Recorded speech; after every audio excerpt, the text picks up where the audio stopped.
Hey guys, it's Sharlize True. Welcome back to my channel. If you're clicking this, it is an advice video. This is an advice session. We are in my comfy room and we are going to be asking questions you guys added in from the Truecrew. On my last video, we did a little motivational video, and so here is the advice portion. Okay, here is the first question. What's your best advice for finals week? I love this question. I think my best advice would be study early and don't procrastinate. I know it sounds hard, but really, if you just schedule your days and put everything in a Google Calendar or just brain dump a list of things you have to do. Say you have 5 finals to do, you also have to do homework, you have to do chores. Write every single thing you have to do down on a piece of paper, and you can get all of it done in a quicker time manner than you would have ever expected. And also for finals week, sleep. If you are studying, don't study up all night. I'd rather study for an hour, and once I'm feeling tired, I'm putting my computer down, I'm going to sleep, and then I'll set an alarm to wake up an hour earlier the next day. It's just better to get rest because your brain functions better that way. Okay, next question is, how do you get over a friendship breakup and how to get over an ex? And the best way to know when someone is just using you. Wow, how to get over a friendship breakup. I say it's very similar, if not the exact same thing or worse than an actual breakup. And I think to get over a friendship breakup is to find new friends or to spend time with your family. How I would go about it is really looking inward and knowing that how the friendship ended, it takes two to tango, and it's not fully their fault, it's not fully your fault, and if it was at fault of someone, do not blame yourself. And I think a way to get over it is just keep busy. My mom's biggest thing is, like, if we would wake up one day and be like, oh, I'm sad and I don't want to do this and I don't want to do that, my mom would be like, get up, go outside, go read a book, go on a walk, go dance, go create, go talk to someone. Like, I think all of us probably have about 10 contacts in our phone.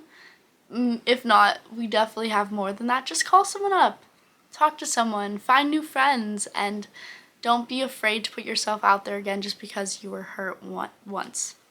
And the best way to know when someone is just using you, I think your gut feeling, your intuition knows every single time. If something feels off, it's usually because it is, and it a lot of the times has nothing to do with you. People, when they're mean to you, it's just a projection of who they are. Tips on how to stay focused on your schoolwork. My biggest tip is putting my phone in another room and setting timers. If I'm about to go to an event or something and I know I have to leave in an hour, I'm super ADHD if I don't set a timer. So I'll literally set a timer for like 40 minutes to get my hair and makeup done. Once that timer's off, I have to go get ready. So that's what helps me stay focused and organized. How do you deal with anxiety? How I deal with anxiety and just feelings of uneasiness is I think I do it through the gym. I think because I have the gym every single day, I know that's my routine.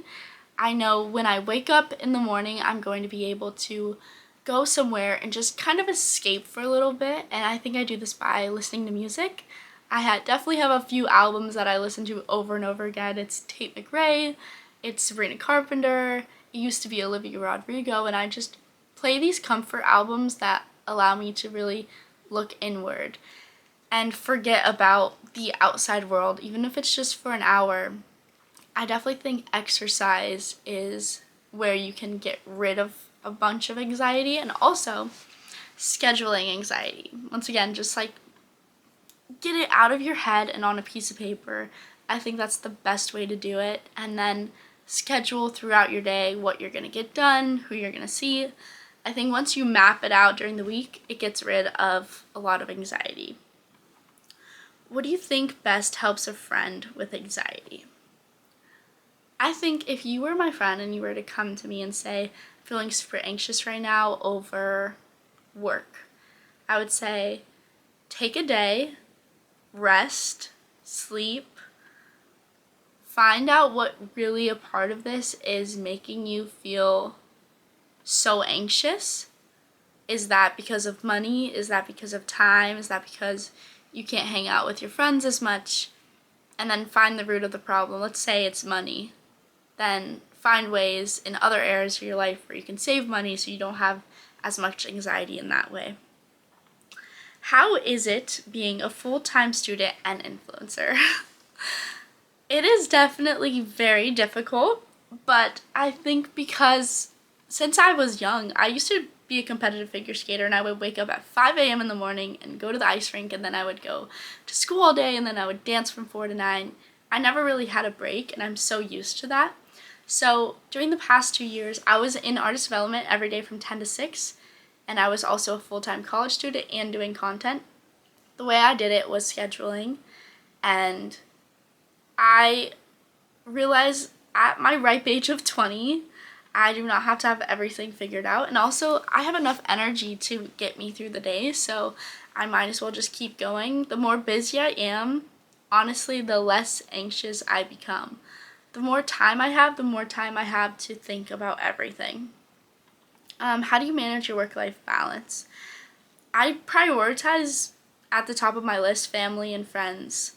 I think work comes after that, and I'm fortunate enough to be able to do social media and kind of create my own schedule, but my family is what brings me down to earth and keeps me grounded and makes me do the dishes, and my friends is what keeps me laughing and super happy all the time.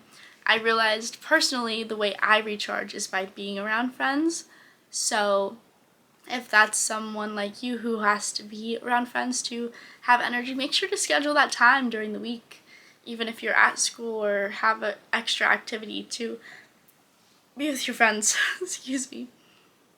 Advice on dating and relationships. I've never had anyone like me romantically and have never been in a relationship. I really like this question.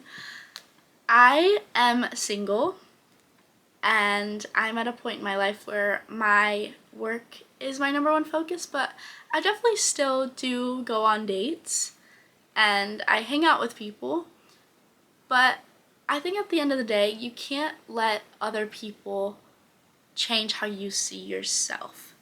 And once it comes to a point, if you're dating someone or you're romantically involved with someone and you feel like you have to change parts of who you are to make them feel better about themselves, I think that's when it's not healthy. And I see a lot of my friends going through relationships that are not that healthy. So I say, if your friends around you are giving you the side eye, or your family is like, I don't really like this person for you, definitely listen to them because they know best. And sometimes when you're in something so deep, you can't see from the outside. This is your best advice on how to deal with social anxiety. I would say it's practice. It's practice. It doesn't just happen overnight that you become super social and you have no fear. I used to not really talk to people out in public. I've always grown up pretty outgoing because my mom's like, talk to people, talk to the adults. And what I found out is just random conversations with people at Starbucks or Target, or I don't know, just making more small talk throughout the day. I know it seems scary, but it's kind of like rejection therapy. You kind of just gotta like talk to people. Some people will be nice, some people won't be, but it'll teach you in rooms, whether you're going to a party or an event for work, to have those conversations. And what I've noticed with people, I actually listen to a lot of podcasts online, Diary of a CEO in specific, about communication and how important that is. And even no matter what your job is through life, like, you're gonna have to communicate and be around people. So finding ways that work for you to connect and be around other people is my best advice. Those are all the questions that we have so far, And in the next video, I will be answering more, so comment down below. I hope you guys enjoyed this video. I know it's a little shorter, but I want to keep these short and sweet to start. I love you so much, and I'm so proud of you, and keep going on this path. Whatever path you're on, you're meant to be there. And I'm proud of you. Bye!